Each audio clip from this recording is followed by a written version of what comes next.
Alright, sorry for the longer pause there. I'm back. Alrighty. This is basically a triple sniper comp when you think about it. Now I realize these are all three characters that we're all comfortable on. At least offensively. I really prefer to keep double sniper for offense, just because the defensive room for error is so low. Whew. Lucky got him. And pause. Now I realize at this point we are 0-2 against this team, and we've seen how strong they play. If we're going to run double, or basically triple sniper, you don't want to stack everyone up here, because the effective angle is basically the same. Same thing, same thing, same thing. Even coming around here is basically the same thing, but less. So if we're going to run a comp like that, you've either got to do a couple things. You either got to play hyper aggro up here. It can be done. It's harder for a tank because they've got to cover so much width. And then, oops, sorry, bad clipping. And then get up here. Now realize you're susceptible to tracer flank, which against this tracer might not be wise. And sitting out right up here, well, we saw how good that new Widow is on debut. So what I'm saying is, if we're gonna run double sniper, gotta consider this one up here. I'm not sure if you can actually land up here and get an angle on things, but this could be a great Ash or Junkrat angle. Or you've got to play further back and basically yield that entire corner. That is a very real, viable strategy. To say, we're just going to give them the corner, bring it around up here, and you can park. Personally, I would park the Widow here. Actually, I'm not sure, but like Widow here, and then Ash or Hanzo here. Another possibility, especially if you're worried about tracer flank, is getting like a Hanzo down here with the health pack and just be able to get some line drives in. And crazily enough, you could even run Torb like a diet sniper. He doesn't function like a literal sniper, but those arced headshots, as well as getting just the crossfire that double sniper gets. But right now, we're all just kind of clumped. Okay, good counter snipe. 1 for 1. We're running. We're repositioning. We got a tracer in the back line. Took the sleep shot. It didn't hit. That's fine. I mean, yes, obviously I wanted to hit their sleeps, but against a tracer like this, that's a big ask. Way to get away from Mercy.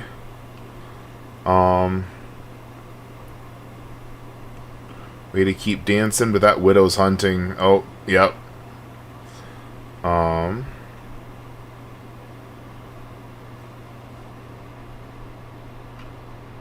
Yep, and at that point, it's a 2v1, soon to be 5v1.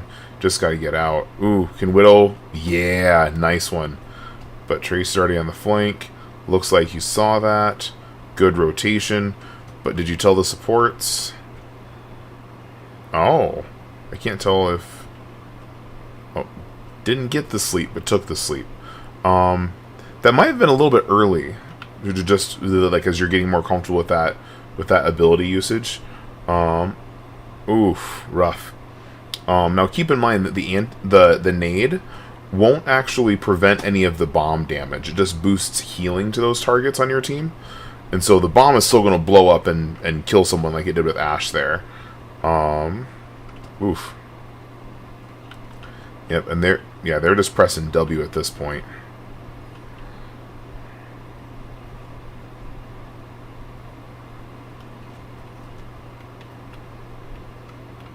Alright, running Genji Widow.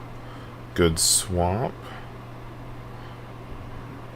I'm not sure if it's the swap, but it's a swap where Ace can take the Widow to Widow, and then Genji dive the Widow. Uh-oh. No peek. Yep.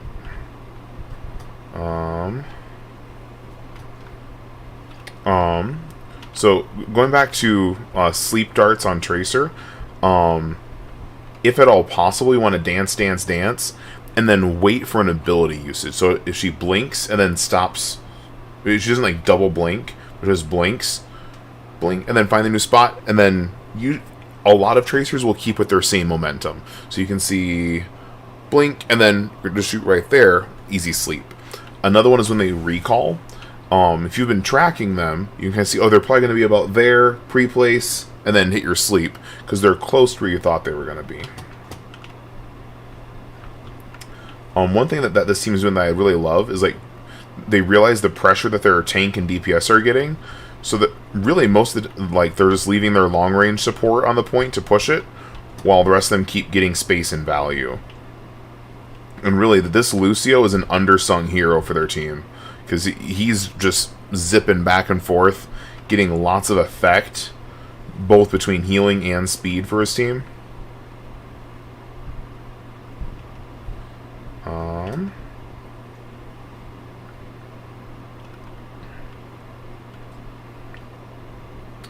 Alright. So rounds like this are kind of why I wanted to play a team this hard. I feel like our mental just kind of got broken at a point. Yep, yeah. Now, admittedly, at that point, you just had to get on the point. But Ana trying to run through the point wasn't going to do it. Once we realized, okay, they're basically through this arch, we got to go speed, stall. Those, again, your Lucio, Briggs. If you need speed, go Moira, not Brig. But just getting out there and getting space, but not just feeding to die. But yeah, rounds like this are reasons why I wanted to play teams like this, because I feel like our mental just kind of got shook after those first 2 team wipes. We let them dictate the terms and pace of the fight. I'm not sure where it was, or if I can even back up to it. I wish I had like little preview things on here, but just kind of follow me on the map. When we come back, so really from that first little sniper engagement, actually, you know what? No, we're just going to watch this back, but faster. And just kind of keep track of where the team fights actually break out. Because there wasn't very many.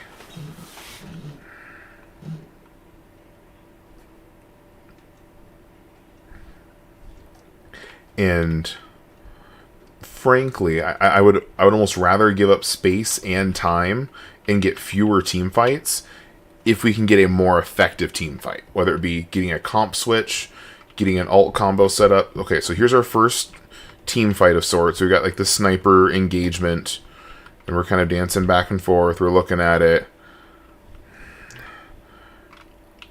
I would still call this first team fight because I haven't wiped everyone yet, and it's an extension of that first one.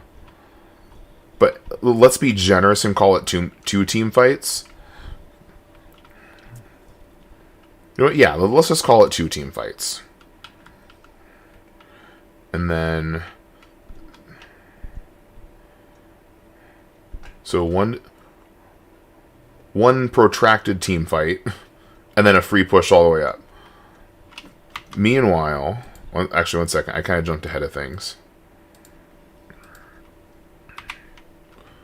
So yeah, so 1 team fight, and then this tracer basically picks the second or third team fight on their own while they're still pushing, because we got 4, but we had 5 and then didn't engage. Tracer picks that one, gets a pick. So we'll call this we'll call this the 4th team fight. If Tracer was 3 and this one was 4,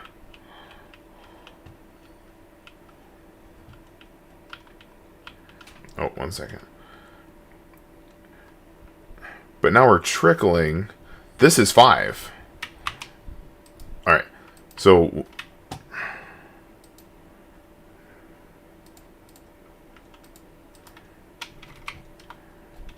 yeah.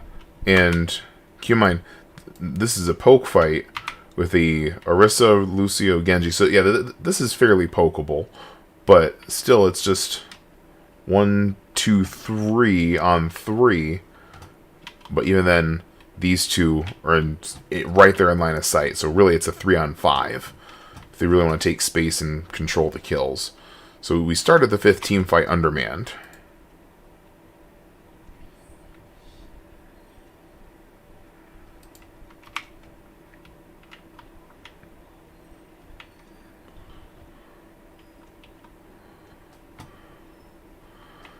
So I want to generously call that 5 team fights for 2 points. Okay, here's our 6th team fight. Tracer's already in the back line. We're doing what we can. Okay, survived the pulse. So let's...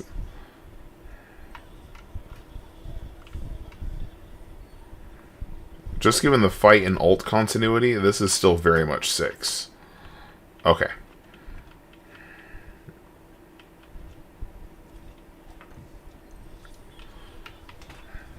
So yeah, best case scenario, it was 2 team fights per point for them to get to the end. Now, realizing we could still lose all 6 team fights if we... I don't want to belabor this one too long, but... on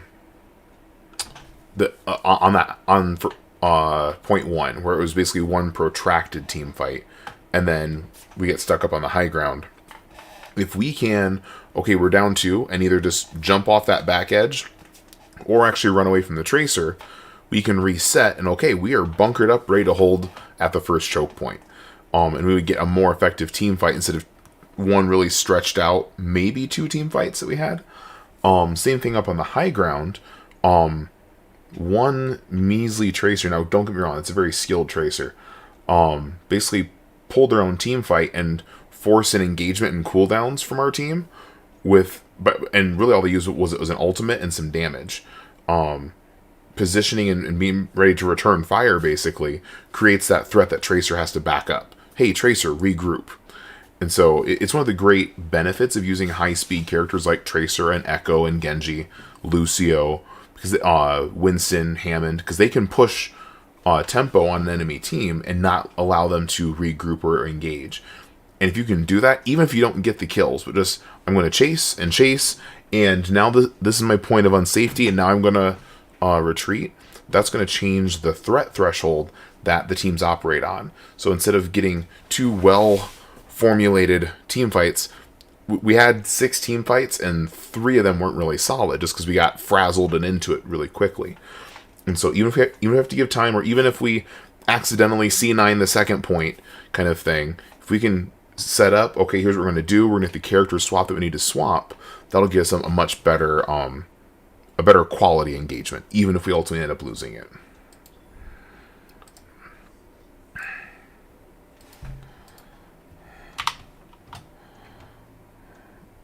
Whoops.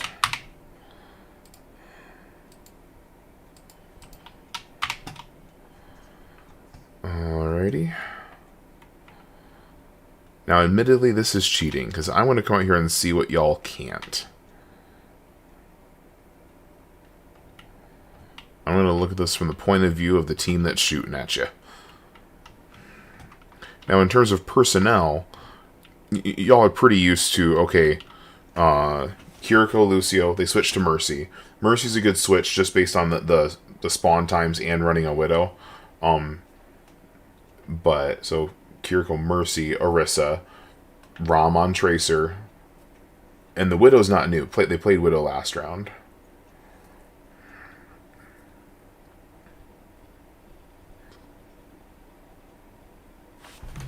Wait, is this half speed? Okay, 3/4.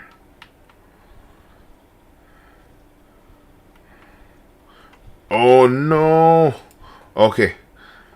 So it's funny because Megamon in chat was like, I'm going to get railed over every mistake I make. Not really. Megamon played really well. This is one that I wouldn't do. Because yes, ultimately Roadhog 1v1 versus Tracer is going to win that. Okay, Roadhog 1v1 versus anybody is probably going to win. It's one of the reasons why he needs a rework. But at the same time, this also leaves your team alone and reduces your threat. Roadhog is now only a threat to Tracer, maybe, and that's if Tracer walks in the way. Whereas if Roadhog is right here, he's a hook threat to anyone who steps out in the open. And so even if you're not hitting hooks or getting kills, just that threat of I have to watch Roadhog, and the more hook melees you hit and things like that, the more threat he poses. Also, he's just even without a shield, he's a big body, which means your Ashe, it's weird, can like literally physically shoot through your teammates. It's weird like that, but your opponents can't shoot back. And so just having a body in the way makes your team safer. This isn't a flank fight I would pick. Based on the roster we have right now, or on this hero pool, I would send Moira. It's not ideal, and this Tracer could probably take on a Moira duel no problem, but we don't really have a dual hold-up counter to keep Tracer in line. Frankly, I would let Tracer run away and have the other characters pull in. Or back out further and like, hey, Widow, I'm giving you all this room. You can see the Tracer coming at you. Just shoot the Tracer. Got a King's Row that. So yeah, see, good way to turn around. Maybe I paused the replay too early. And see, Tracer is basically waiting, but still giving up space and value. Oh, and honestly, that's just a good engagement from Tracer. Wait for it, and then jump in on a low target. Ooh, nice snipe. Way to keep him up, but can't stand in the open against a Widow. Positioning-wise, for supports, if supports come up this way, and you can get this spot right here, once your team gets to the corner, that is, coming up here, this is a great spot to heal. You can heal that Roadhog for days, just pump, pump, pump, pump, and it's going to be hard for them to come get you. And then if they do, your tank just scoots on over. Well, hey, help me, help you. It's much harder to get eliminated that way. Or even just taking the steps. So if you get up here, you can still heal from this spot. Oh, yeah, Widow just has the bully spot now, getting up there. But if you look at it, they got the elimination, team kill, and then moved. Still running the same squad. Yep. Let's see how we're gonna engage.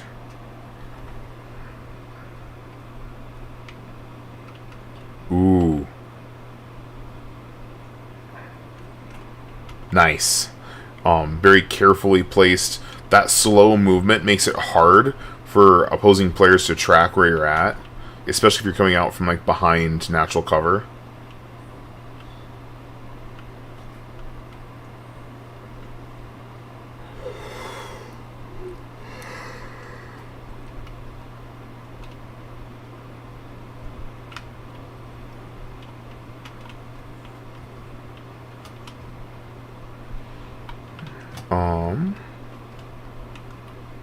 Hey, decent. Only lost the Widow on that one. Okay. Oh, Moira. So, one possible option on this one that I'm frankly a little surprised that I didn't tell you guys to try, but we should have. Or maybe I was just too much with JV on this one.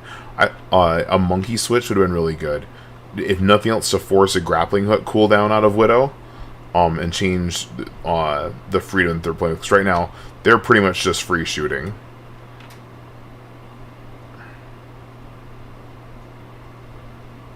Bob, we gotta talk. How did he literally run through the gateway to the most inconvenient spot? Oh, it's so weird how Bobs do that. But Nice two pickups on that one, though, despite Bob being a butthead. And I joke about it, but really, just having that Bob in there did force the opponent to change where they placed. So, it's really not a total loss or anything like that.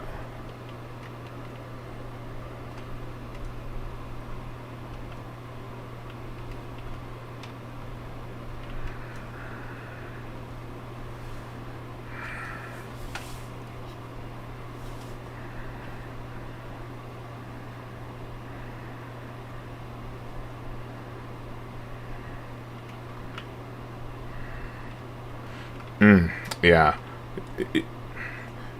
I mean, a Widow v Widow duel is going to force the Widow to play a little more conservatively, but having a tank to dive that Widow is going to help a lot too. Or another option is a long range tank. So Orisa, Ramatra, those two can help force it out a little bit. Nice hook. Getting that tank out of the way is going to help. We got to keep him up. Roadhog can't get one shot, but a good sniper can chunk him down real quick. Roadhog's effectively 5 headshots to kill. And with that much space, this Widow could pull it off no problem. So yeah, now you're stuck between a Widow and a Tracer place. Yeah, they're just positioning really well, and we're not punishing them for it. Oh, okay, there we go. Get rid of one threat, the other one has to back up. They have to play a little more conservatively.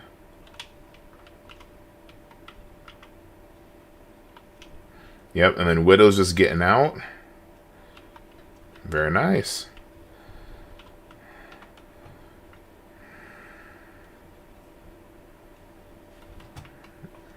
Nice.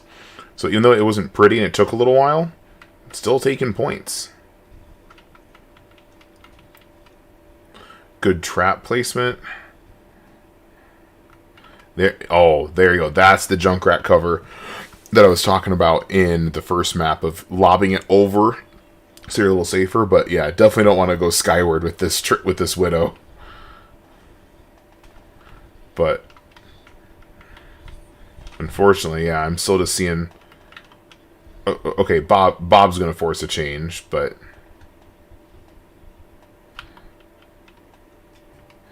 from this Widow's point of view, yeah, she's sitting there at a melee health. And just, yep, I'm just going to keep shooting.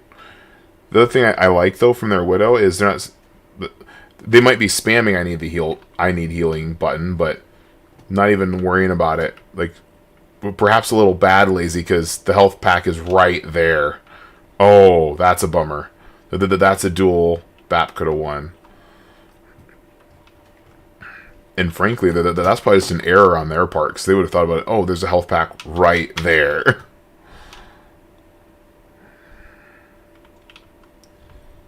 Oof.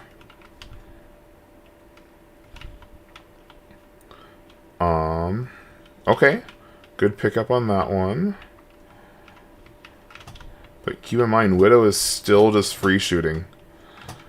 And now they've got a Kiriko. Yep, there goes another one. Okay. Took a hook, but didn't hit it. There goes Junk. Yep. Oh, okay. It wasn't a Widow kill credit, but... Yeah. Never. Everyone says go Widow to counter flyers, but yes, but more deadly than that is actually the fallers. Baptiste with his auto jump and Junkrat with his mine jump. Trying to think of other ones. But yeah, those are the two big ones of like, oh hey look, it's an easy falling target. I'm surprised that the Widow missed that one actually. Hey, okay, there we go. Got some damage on the Widow. Ooh, okay, there we go. So say that was what we need to get on this corner, and once the Widow's gone, we can start moving.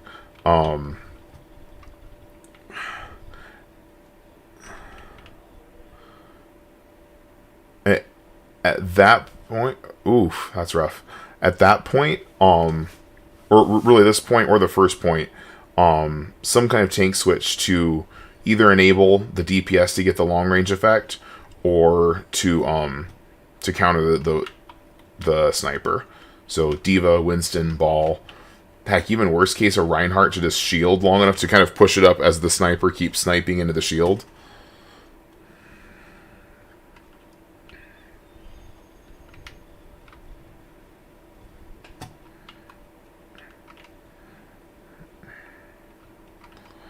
Alright, so it's basically a 2v2, forced a recall. That's solid.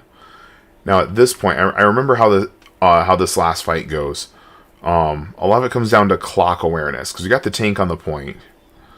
Got a good position for the Junk tire. Good tire. Getting the heals, getting back on point. Super cool.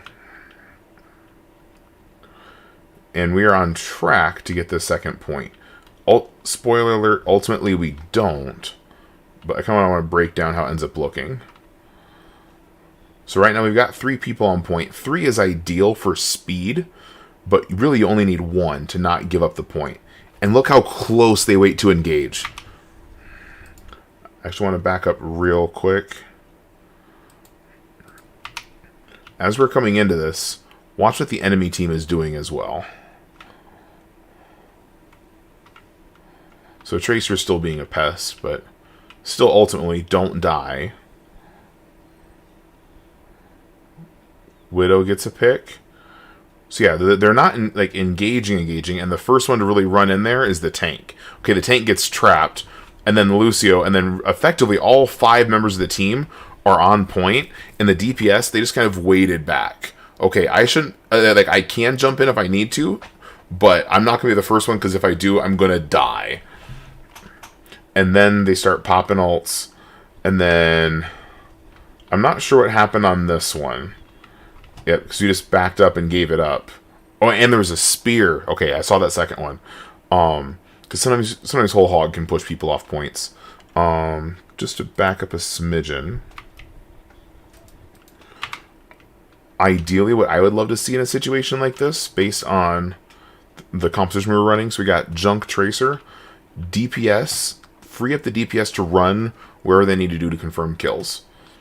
And then Roadhog, on a map like this, you want to hug this point, because this is how the Widow's getting pot shots in on your team, and you can also still get their team. So getting Roadhog right here, DPS go wherever. Moira has to be close in order to heal. So either here with the tank or following the DPS. Baptiste, is Bap already down? No. So Baptiste is right here, but can heal technically from all the way back here. I wouldn't risk it that much, but I would back up just a little bit to force more movement out of Tracer. Because if Tracer's going all the way back here to chase down a Baptiste, she's not all the way up here on the Moira and the Roadhog, etc. That's just a bit of an... It's basically a C9. It's a bit of a bummer, because I think we could have taken the second point.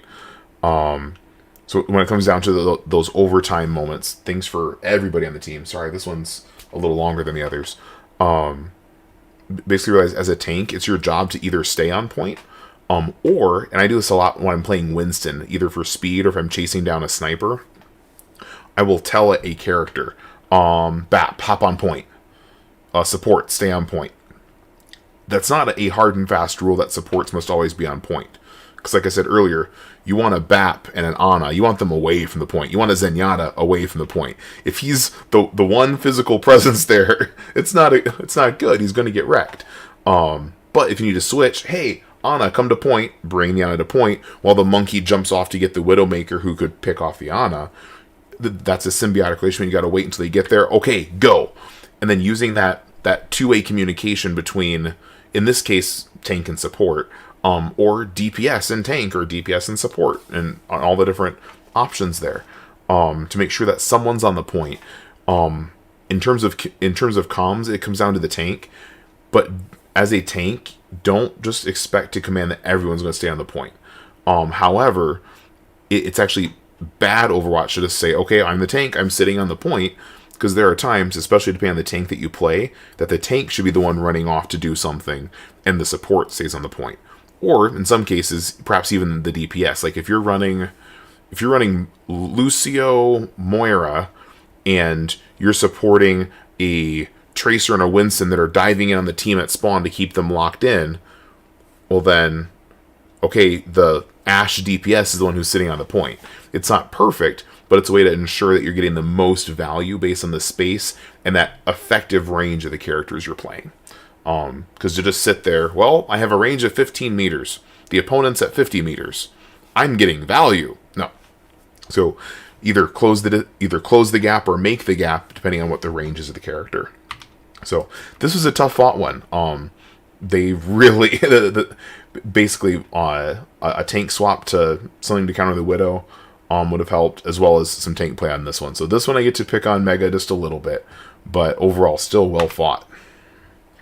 Once again, I'm going to take actually, this will probably be the last one I get done tonight. It's almost 9 o'clock, but I hope these are helpful, and I'll see you all next time.